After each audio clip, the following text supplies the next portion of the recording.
what's up? My name is Dom. Welcome back to my channel. If you're new to my channel, I typically make bookish content, movie content, and anything else in between because I like to do whatever I want on this channel, and tonight is going to be bookish content. For today's video, we're going to go over all 9 books I read in the month of January, which is quite the feat because I'm already not going to be able to do that in February with so much going on. But without further ado, let's just jump right into the video. The first book I read in January, and for the year actually, is Once by Morris Gleitzman. This is about a Jewish boy who is hiding at an orphanage, and once he finds out everything that's going on, he escapes the orphanage so he can go and find his parents. Something I really liked about this book is about the theme of once. This book is told in separate parts, and each part starts with the word once, and like he says something like, once I ran away from an orphanage, once I went on a train. So like stuff like that, I really like that as well. It kind of just reminded me of the whole like once upon a time thing going on. And I really like the clear inspiration that the author got from a guy named Janusz something, I forgot what his last name was. He lived in either the Warsaw or the Krakow ghetto, I can't remember which one, but he had an orphanage of Jewish children who were unfortunately all sent to Treblinka, and he was given the option of leaving them, staying alive, but he decided to go with the children. I got that inspiration right away, and the author's note just confirmed it, so I thought that was a nice touch. My favorite part about this book was a character named Zelda, just because I thought her contribution to the war, like her background,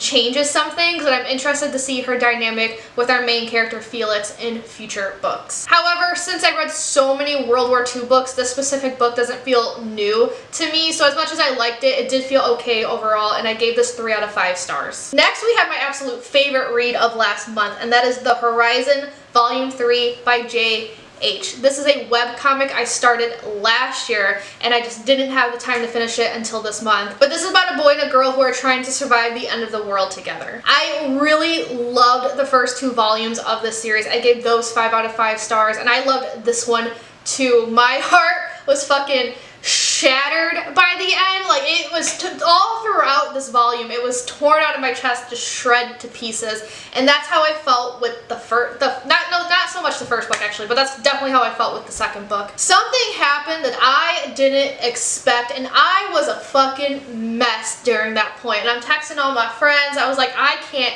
handle this. But I pushed through. It was hard, but I did it. It had some soul-crushing art around it. One of my favorite things about this series is that the art is simplistic. A lot of less is more. Like in the first volume, I was saying one of my favorite things about it was how empty the panels make me feel. Like it'll just be the main characters kind of off to the side on this long road, and that's it. But there's just something about it that like it guts you. It makes you feel empty and hopeless and have this sense of despair that another series has never given me before. And that's what I felt at this specific part too. I felt like the character in this specific part, like just despair and nothing was gonna go right. And it goes back to the less is more thing because it's just the character in a very simplistic background, but it's more shaded than the other panels, which really hits home. And like, watching this character just break down in tears was not a fun time for me. And as the volume went on, another thing I liked about the art specifically was how the background changes based on the mood of the main character. So it was doing that throughout the entire series, but I really noticed it during this volume. And I was worried about the ending, but you know what? It landed. I thought it was a beautiful ending. Like I said, I felt a sense of despair at that one part, and I couldn't imagine how this was gonna end and how I would feel, but I'm really content with the way it ended. How I feel about the series overall, one of my favorite things about it, I'm gonna go back to the art, it's just that less is more simplistic lifestyle. It's a prime example of less is more in my opinion. Simple art and also a simple narrative, because I feel like we've all read something like this before, but it's the little things in this series that truly makes it its own. And listen, I ugly cried like I never cried before. I have a friend where if a piece of media makes us like tear up or cry, we'll send each other like silly little selfies, and I was able to do that with volume 2, but I was crying so hard reading this, I actually couldn't see. I couldn't see my phone. My glasses were all, you know how like when you cry with glasses on and your tears dry on it? Could not see anything, gasping for air. I couldn't even send my funny, silly little selfie to my friend. That's how distraught I was. And nothing has ever gotten that visceral reaction out of me before. There was only one thing that could have made this better, and it's one of the visuals at the end of the series because the main character is grabbing onto a hand. I wish it was someone else's hand only because of the visual motif. What the fuck? I wish it was someone else's hand only because of the visual motif we had throughout the series, but even then, I'm okay, and like given what the author was going for, I'm okay with what we got instead anyway, so that's why I'm not like docking half a star or anything. So needless to say, I gave this book 5 out of 5 stars, and just as a reminder, enjoy the little things in life. Next, I finished a book I actually started in October, but I wasn't liking, so it was taking me forever to read it, and that is Modern Masters of Horror, which is just an anthology of short stories by different people. You got Stephen King, George A. Romero, John Coyne. I had no idea who any of these people were except for Stephen King. I didn't like the majority of the stories in this. I got away with liking 3, but 2 of those is still kind of like wishy-washy. I just think they were better, not necessarily good. One story I really liked, but those other 2 I'm like, huh, and then the other ones I like actually full-on hated. My issues with these short stories is they had a show don't tell problem, lots of telling, very little showing. I wasn't liking those main characters. I wasn't connecting with them. And a lot of these stories were very predictable. So I've definitely read better. Stephen King's The Monkey is not one of the stories I liked, but I think I'm gonna go see the movie anyway because I tend to like his movie adaptations.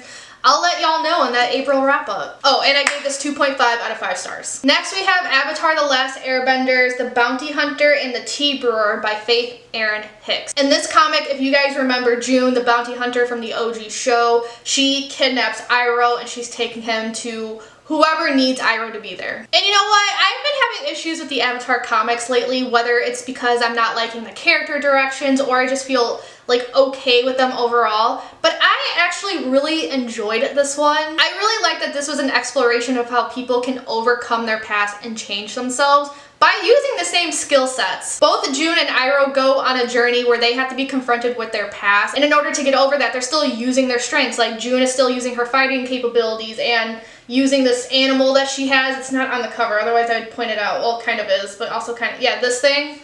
I forgot what that's called, but like she's still using her, whatever, for better. Uncle Iroh, he was the Dragon of the West. He's using that power to overcome a situation. And I just thought that was an interesting way to discuss that topic. And going off of that, I really like that Iroh specifically was confronted with his past. Just because if you haven't seen the OG show, in the show, Iroh was pro Fire Nation. He was a general. He conquered Ba Sing Se. And then that was in flashbacks, but in present day, Iroh's a pacifist. He's trying to get Zuko away from that pro Fire Nation mindset. And by the end of the show, he frees Ba Sing Se. But being a general and a conqueror, he's obviously committed a lot of war crimes, but the show kind of glosses over that. And I get that because they wanted to focus on Zuko's redemption arc, but future comics just like never talked about it. Like he was never on trial for what he did. It's just never brought up. Whereas Faith Erin Hicks finally decided to do that here.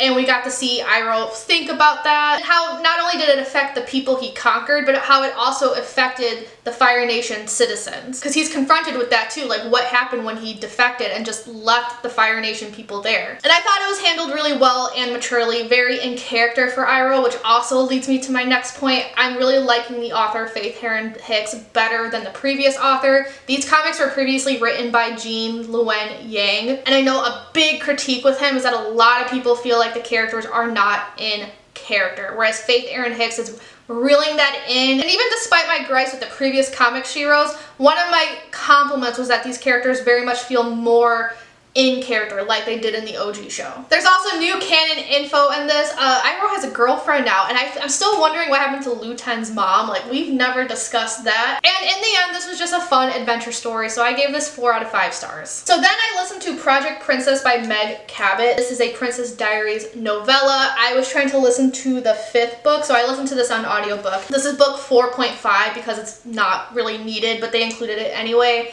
And there was no distinction between the 2 books. It was literally just chapter 1, and then rather than 10 chapters, and then chapter 1, book number 5, it was chapter 11. So it was easier for me to just listen to this rather than futz around and trying to find book 5. And this is about Mia and crew building houses for the poor.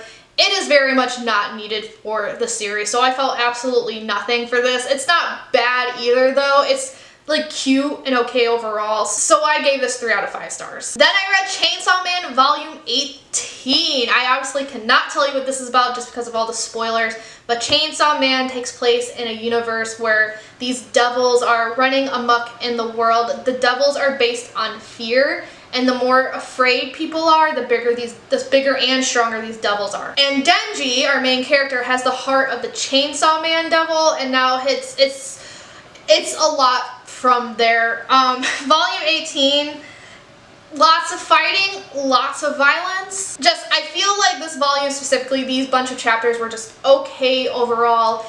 And I don't know, because we're in part 2 now, I don't know where this is going. Part 1 had a more linear story going on, and like you can make guesses, whereas this one maybe I'm missing something, I don't know, but the story's feeling kind of stale at this point, but like I can't stop reading either, so 3 out of 5 stars. Then I read book 5 of the Princess Diaries series, which is Princess in Pink by Meg Cabot. And in this one, Mia really wants to go to the prom with her boyfriend Michael, but he doesn't want to go, and Grandma gets a busboy fired. This isn't, like, I had my issues with book 4, but this is another one where Mia is also insufferable. All she would talk about was the fucking prom, and there's just, as someone who's been to American schools and I got my prom experience, and I know how exciting it is, but there's just so many other things to worry about, and I needed that buffer between the prom diary entries, but I didn't get it, so I was getting very, very annoyed. I had a harder time connecting with Mia in this one just because of her issues. Like, there were multiple times throughout this book where I thought I was just too poor to understand what the big deal was. Because some of the things I can't even name, because I'm like, what? Like, as a poor person, I've never had to deal with that, and I can't imagine why it's such a big issue when you have money. She also felt very, materialistic's not the word I'm looking for, but like surface level in this book. I don't even think that's the term I'm looking for. Either way, one of the reasons I was getting so annoyed with her constantly bringing up prom, superficial, that's the word I'm looking for. She felt superficial in this one, because she wants to go to the prom as a freshman just to say she did it, which, like, we can all kind of relate to that, I think. Even as a freshman, I wanted a senior to ask me out, but like, you know, it wasn't the end of the world when it didn't happen, whereas for Mia, she's acting like it is. But I kept wanting to tell her, because one of the reasons, you know, I got over it was, well, I'm going to prom my senior year. And Mia acknowledges that she still has a senior year to go to prom, but the reason she didn't want to wait till senior year is because she didn't want to go to prom with Michael in case he, like, looked older and had a beard. Girl, I'm too poor to worry about that. I have so many other fucking issues to worry at 17, at her age. No, whatever. When I was in high school, I had so many other things to worry about than whether or not my boyfriend had a beard for prom. Okay, like, it got to the point where this book just wasn't even funny, and then her best friend Lily is actually an awful person, and like, luckily she got her comeuppance in this book. I just think it needed to be a bit harsher, but like, Mia needs to grow a backbone, and I want Lily to have some more character development, because I don't understand if someone like Lily were to exist in real life, or at least, maybe I should speak for my school specifically, I don't know about y'all's schools, but if someone like Lily were to exist at my school, she wouldn't have friends. She's terrible to, like, everyone. I can't hate this too much, I guess, because maybe at 14 I would have liked this. I don't know. It did still get like a few laughs out of me, and I've definitely read worse books, as angry as this made me. So I gave this 2.5 out of 5 stars. I saw on Goodreads that this series does get like a lull in it, where a few books are really hard to get through but then picks up again. And I think I'm entering that lull. Then I read another one of my favorites of this year so far, and that is The Nightingale by Kristen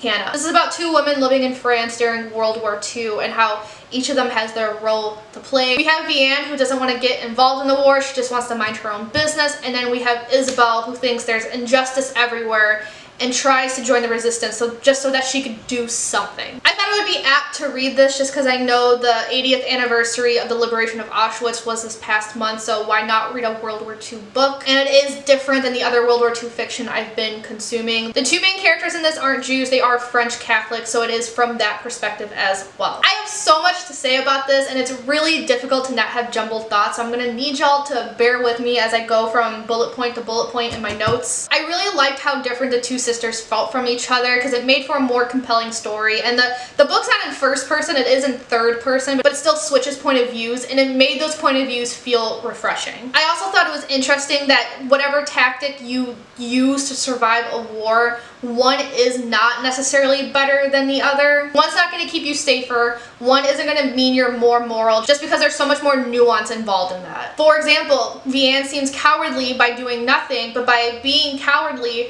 her daughter is safe. Whereas you have Isabel, maybe she seems more moral and braver because she's joining this resistance, but at the same time, we see multiple times throughout the book, she's way too impulsive and she put herself in unnecessary risk multiple times. And going off of that, it's also a good discussion on what to do given your circumstances and like the morals involved in that, because we have Vianne who is trying to lay low, but then at the same time, a Nazi's billeted in her home, so a Nazi has to live with her. So that's another reason she can't just join the resistance, because then her daughter would be even at a greater risk of dying. And there's moral implications with that, because the Nazi's trying to offer her food. But is it okay for her as a French woman who's trying to fight against the enemy to accept that food? If she accepts it, that means her daughter eats, but then she'll be a social pariah. If she does not accept it, more people would be willing to help her, but now her daughter's going to starve. And there's multiple examples throughout this book, and each of them are very hard-hitting, and it makes you guess it makes you like think about what you would do in those situations too. I really like seeing the development of these two characters throughout the story and how their paths do merge, and how at times they kind of switch, like one seems braver than the other, or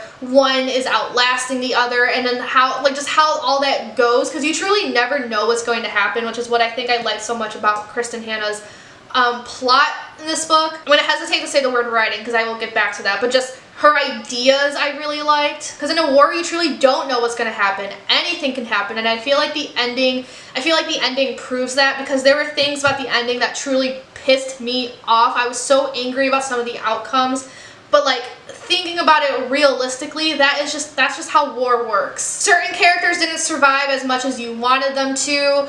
Certain characters had to go their separate ways, even though you didn't want them to. But that's the reality. In real life, when the war ended, there wasn't, a perfect bow on top. Like, people had to face consequences, or they had to face the aftermath. So I applaud her. As much as she pissed me off at the end of this book, I applaud her for keeping that realism. I only have a few gripes with this book, one of them being like the writing itself. The writing itself is not like spectacular, but it was just enough to keep you in and make a good story. When it comes to the technicality of it, there's certain phrases that Kristin Hannah likes to use a lot, and I just wish it like clearly got to the point where it wasn't even a stylistic choice. It was something the editor should have caught onto and had her change a bit, especially in the beginning. That's when it was the most annoying. As the story went on, she was finding her groove. The littlest things could also be a bit predictable. The big outcomes were not, in my opinion, and that's why the ending, pissed me off in a complimentary way. But like the little things within chapters did, like there were a few times where I was like, girl, come on, I saw that coming. And some of the lines, like when she was trying to, be an intellectual, came off as a bit corny. But this still captured my heart, and I had to rot in bed for like an hour after I read this. The last book to make me rot like that was The Horizon Volume 3. I rotted for the rest of the night after reading that. This one only took me an hour, and then I watched Bambi 2. So I ended up giving this book 4.5 out of 5 stars. And the last book I read in January was Chainsaw Man Volume 19 by Tatsuki Fujimoto. What a whirlwind this volume was. The first couple chapters, gross, and I should not have read them at work because they are not safe for work, and I did not know that going into it. Denji cannot catch a fucking break, and I feel bad for him, but at the same time, it's starting to get stale. But at the same time, my jaw dropped at one point, so my same feelings as volume 18, but because of the jaw drop, I'm gonna rate it a little higher. So I gave this 3.5 out of 5 stars. I did start another book in January, but I'm still listening to it on audiobook in February. That is Ghost Fleet by P.W. Singer and August Cole. This is basically about World War III. and I'm gonna save all my thoughts for a February wrap up. And that is it for this video. 2025 is off to a great start, so I'm excited to see what the rest of the year has to bring us. Let me know your thoughts down below if you guys have read any of these books or plan to. If you like this video, give it a big thumbs up, comment, subscribe. Y'all know the drill. Without further ado, I'm gonna peace out and I'll see you guys later. Ciao tutti.